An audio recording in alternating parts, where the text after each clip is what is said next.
And really step one is to create this content. We've got the content right in front of us. And this is the simple fact is that we've got patients coming to see us. They've got concerns, they've got questions, they've got problems that we've got the solution to. Why don't we just ask them? You know, why wouldn't we just survey our current patients?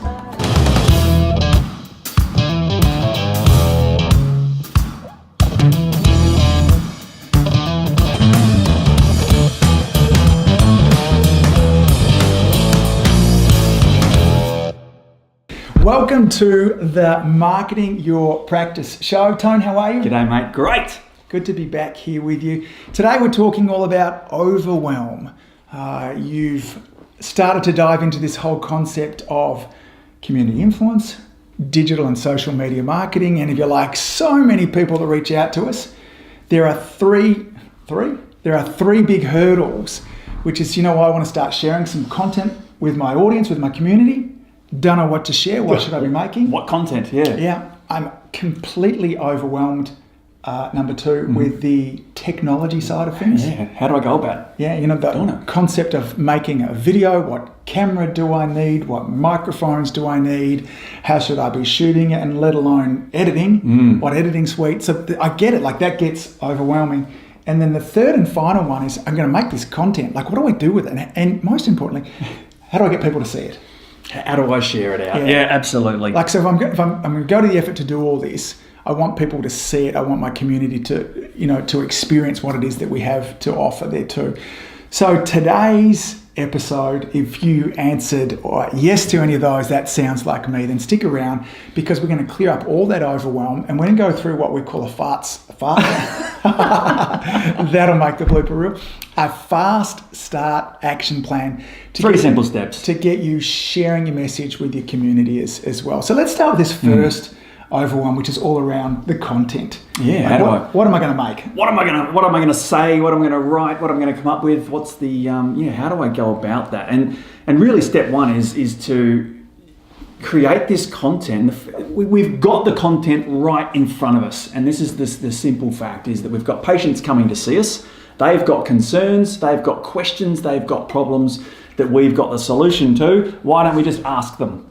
Why wouldn't we just survey our current patients about what type of problems they have and what type of concerns they have, what's their motivations, what are they looking forward to, what are the things that are holding them back, what stopped them coming in until it got so bad. All these questions that we can ask our patients or practice members that will come up with so much content that it'll be dripping out your ears.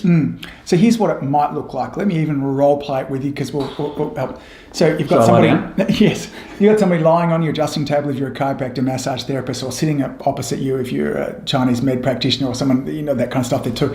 And it might be just as simple as this: hey Tony, we're going to start making some videos in the practice here as well, and we want to make videos that are helpful for you as well. So I'm just wondering, with regards to your health and particularly with regards to your back, what are some of the biggest challenges that you have? Like where do you need help?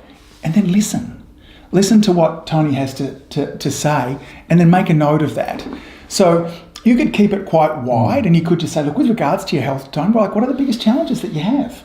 And if Tony doesn't answer anyway, then we could kind of guide him along. Go, look, what about with regards to if you put it into kind of categories of what about with your eating, and what about with your exercise and your stretching, or what are your challenges that you have with regards to maybe your sleeping and your rest, and find out, start to dig in. But that's as complicated as it is. So, hey Tony, we're going to start making some short videos here in the practice because we want to help you more. So first of all, it's very mission based. You're making it all about them, and so people want to be helped more. And we're just wondering what kind of videos could we make that would help you.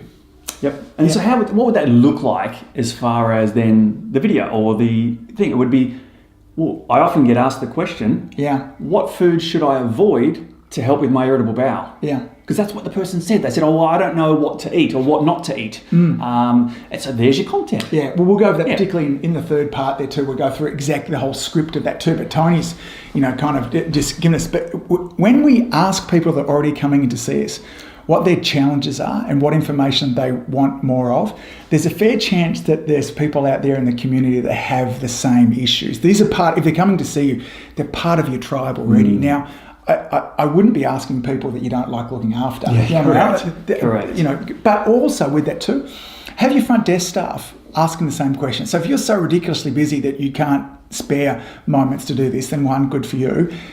Two, get your front desk staff to ask. So Mackenzie, you know, one of our front desk staff, she could just ask this same thing. Hey, Tony, Dr. Angus is going to start making some videos here at the practice. You know, we're excited. We want to put some content up on social media that you guys actually want to watch. One, and two, that's helpful for you as well. What do you want to see? Like, what are your challenges?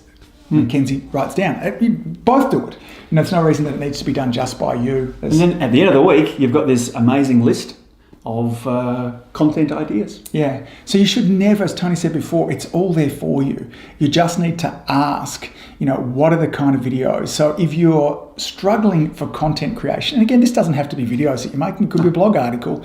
It could be a special report that you put together. It could be any kind of content there. It could be a podcast like this that you're putting together as well. But the idea is ask the people that are already coming to see you what their challenges are, and then start to provide helpful content that moves them closer to a health result that they want to have. Absolutely. The next challenge, once people get over that hurdle, is great. I know that I want to start to make some videos all about foods, for instance, that I should be eating that might decrease inflammation, that might help my body heal naturally. But the idea of videoing it, the idea of editing, the idea of doing all those kind of things there too puts me in some kind of cold sweat. How do I get through that too? Well, we reckon the best way to move forward, first of all, without a doubt, we think the best way of moving forward is video, because the speed of implementation is incredibly quick. Instead of having to write out articles, all those kind of things there, particularly the way we're going to talk about it too. But there's a kind of video that we think is actually faster to market than anything else. What's that? Live video. Yes. We get told, we're asked all the time from clients inside Community Influencer about editing. What program do I use? I don't have a Mac, so is PC, can I do it there? And if you're doing that, how many cuts should we have? And there's this... And how do I get that text? You guys have those texts come up on how does that come, and your little background music, and people are going crazy. And it adds to this sense of overwhelm. And then what that does, people just stop. And they go no further. So we don't want you going no further. We want you to actually action. So live video is just the way to go if this is you, because there's no editing. Yeah, it's done. You record it live, boom, it's up. You can then share it and do whatever you want. We'll go through the next step. But it's done, there's no editing. It's a very natural feel, and people like that. You know, in today's age of digital phones in hands constantly, this natural, the authenticity is very, very obvious in live video. The other benefits are that the platforms, Facebook, YouTube, etc., they want you doing live video because it keeps your viewers on their platform. So it's going to share it with more people than a normal video. So live video reaches more people than a pre-recorded video. I think that point before, because one of the things that we're wanting to convey is a level of authenticity. And live video is more authentic than any kind of medium out there because it's very real, it's very raw. And that's, whilst on one hand that's incredibly scary, but it's also what makes it great. Because there's a temptation, you know, when we're shooting a video like now that, you know, and I left my muck up before there but there's a temptation where I say, reshoot that again. That's not possible when you're shooting a live video. So we have to let go of that. But you and I have talked about lots of times beforehand, when you're sitting at the cafe and you're having a conversation with people, certainly it might be a reflection of Tony and I, sometimes I'll forget what I'm going to say. Sometimes I'll muck up a word. Sometimes I'll stumble. Get distracted. Yeah, they're normal parts of conversation and we're totally okay with it. You know, when we watch these movies on television and we see a perfectly scripted scene between two people, that's not what it's like in real life. And I think that's why we like watching live video. It's also it gives you, as you start to build an audience, and when you're consistent with this over time, you can expect that there'll be people on there live watching as well. And it starts to become interaction that's available where your audience can ask you questions as you're moving forwards. And that breaking down the wall of your content, as it's often referred to there too, is really, really powerful. So with regards to live video, let go of some of the fear that you have about not being able to edit it, not being able to take back a mucked up word. But as I just mucked up too. This doesn't mean that there's not some preparation beforehand, though. Definitely. So Tony started to mention beforehand, how would we start off these videos? And it's as simple as hey there, Dr. Angus here from Life Chiropractic. Welcome to this week's live show where we answer all of your questions about how you can have a healthier and happier spine. Now, one of the questions that we get asked all the time is, should I sleep on my back, my side, or am I okay sleeping on my stomach? And that's it. And then answer the question. Now, I'm guessing the questions that you should be answering on here are probably questions that you've been asked dozens, maybe hundreds of times. Just pretend that you're answering them again to the person there in front of you, and tee up 3 or 4 questions as you're going through. You might, as your show starts to get a bit more momentum, have people actually asking questions as you're going along, but plan on that not happening to begin with anyway. And you want to rehearse these just a little bit. Don't spend too much time fussing about it, but have some outlines. Tony and I, as we're sitting here right now, have an outline in front of us. You'll see us from time to time looking down at it to check in. We're totally okay with that. Many of you are actually listening to this anyway, so you missed that part of the medium. But preparation still needs to be there, even though it's a live video as well. So anything to point number 2? No, go live. We're getting our content. We're actually interviewing our audience. What we're doing with that content, we're making videos. We're making live videos. In particular, we can suggest, if you are going live, go live to at least one of these 2, if not both these platforms, Facebook and Instagram. Yep. They're the big ones.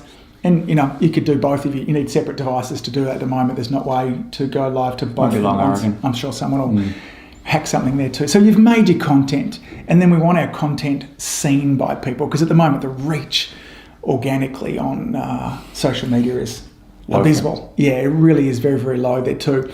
How do we deal with that? So step 3, we're going to simply boost our content. Yeah. So you've all seen the button down below, the little blue button that says boost. You're going to hit that. Yeah. And we're going to then choose who do we want to share this with. Yeah. Because as Angus said, the people that have seen your content maybe live and then afterwards, it's going to be pretty small if you're doing it to your page, your business page, then we need to be boosting that. And we just even easier now, because there's now, we used to have to go through choose the audience and then local. Now there's a little button. Once you do that, now option comes up that says my local audience. Too easy. And it'll then want to prompt you with a radius of how far to kind of get it out there too. How far should I choose? Go the smallest, 6 miles. Yeah. In fact, you can now with this new option. I think it goes right down to 2 miles. Oh, gee. Yeah. Right. But I think I would kind of go with what Tony's sort of saying. Around that 6 miles, 10 kilometres. Depends where you are. If you're in the country, you can go a bit further, of course, but in a city metropolitan practice, keep it small. Most people come from a small distance to come and see us. Yeah. The odd few don't, but most come from a small distance. Yeah, so we have 2 practices, Lauren and I. One here in Port Melbourne, which is a very highly dense area, in a city. Not very smart. Yeah, no, very dense. And in which case too, 6 miles is plenty. Down at Lara, the other practice there too, we would probably push that out to closer to 20 miles, where people come, so much more rural type sort of area there also. So there's some guidance. So let's go over that again. If you're feeling overwhelmed about getting started into this whole digital marketing, social media marketing, remember this. First of all, overarching, our goal is this: to provide content to our audience that delivers them value and ultimately gets them one step closer to a health outcome that they're wanting. The reason that we want to do that is that we want to build massive amounts of trust and goodwill in our community. So we go, okay, I buy into that concept. Angus and Tony have been banging on about that forever. All right, where do I get my ideas for the kind of content that will do that? You're going to interview the people that are already coming to see you. What about this though? What if I haven't started my practice yet and I've got no one coming in to see me? You could go out. You could go and interview family and friends. Yep. We all know people. Yep. We all know people with health issues. We all know people with issues that you're going to want to have coming in and attractive.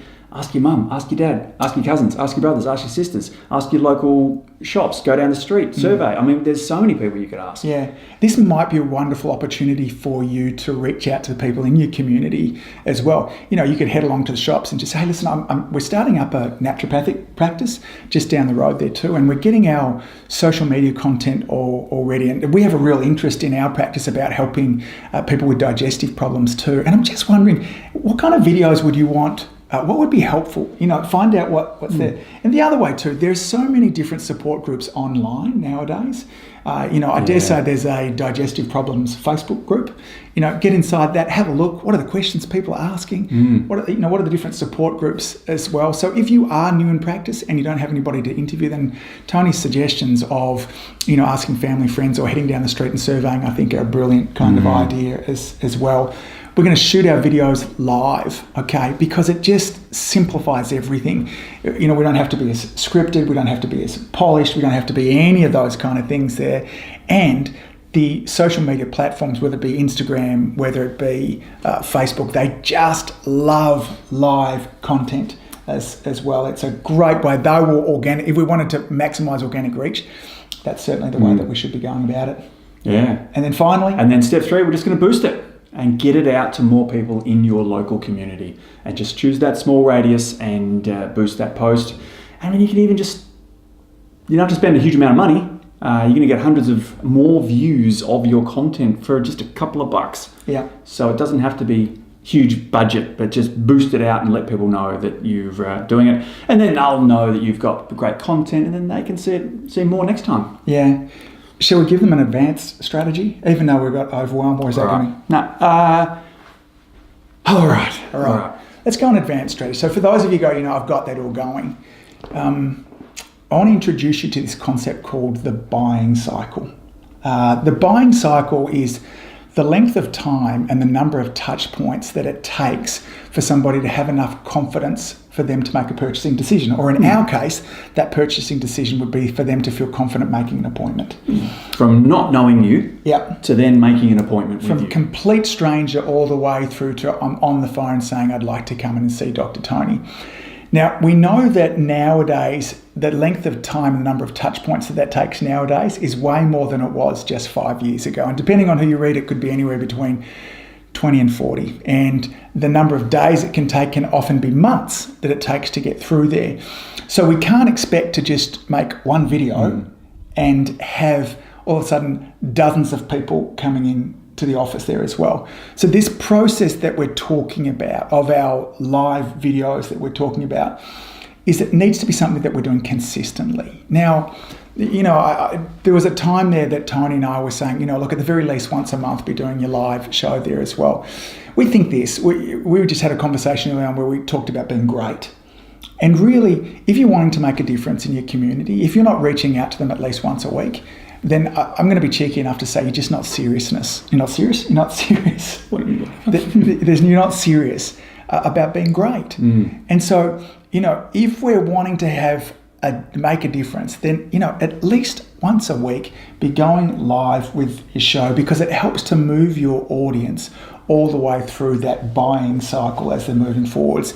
It helps them, you know, get those touch points where they build trust, where they get to know, like, and trust you. So I guess, you know, the fourth point as a part of that too is just be consistent with it as well. Make sure you keep on top of it. And yeah, anything else to add to that? No, I think that's the case. I mean, a lot of people, I just get baffled every time I kind of check in on Facebook every now and then, and the amount of time, effort, energy people are spending in threads and comments and all.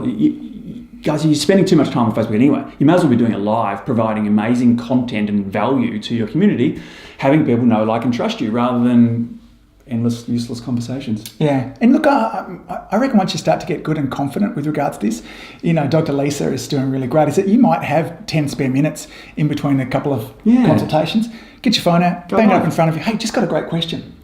You know, a patient talking about kind of pillows and should I have this pillow or that pillow, and I'm wondering about kind of natural fibres, bamboo versus, you know, rubber and those kind of stuff there too. And I just thought I'd share with all of you. There it is. Here's my thoughts. And that could be a short little video that we move forward as well. So, gang, no need for overwhelm. Let go of it, okay? The pathway for you reaching out to your community, for you to build authenticity, expertise, having more people know, like, and trust you, is as simple as those 3 steps. And add the fourth bonus one on there, and you'll move through that buying cycle even faster. So that's it. Get started.